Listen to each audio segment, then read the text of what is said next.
Live from the world's capital markets, here are the financial headlines, brought to you by Legion Academy. Hello and welcome to Wednesday's financial news. Stay with us for more market headlines. Several countries are raising the alarm over the growing crisis in global food supplies, triggered by Russia's invasion of Ukraine. The warring nations are among the world's top agricultural exporters and feed much of the developing world in particular. A senior official from the Central Bank of the Russian Federation said it is open to using Bitcoin and other cryptocurrencies for international payments.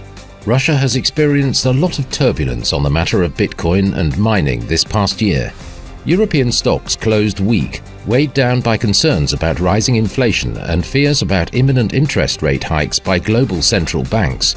A surge in bond yields following a senior Fed official calling for several more rate hikes to combat ballooning inflation weighed as well. The Bitcoin-dollar pair rose 1.2% in the last session, after gaining as much as 2% during the session.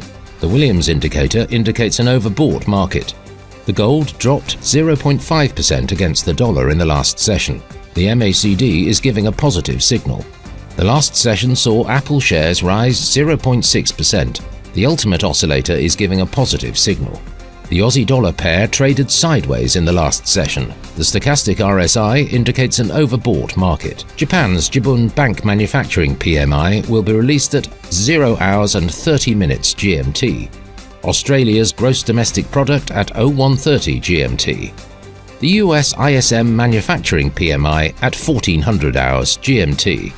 Germany's retail sales will be released at 0600 hours GMT.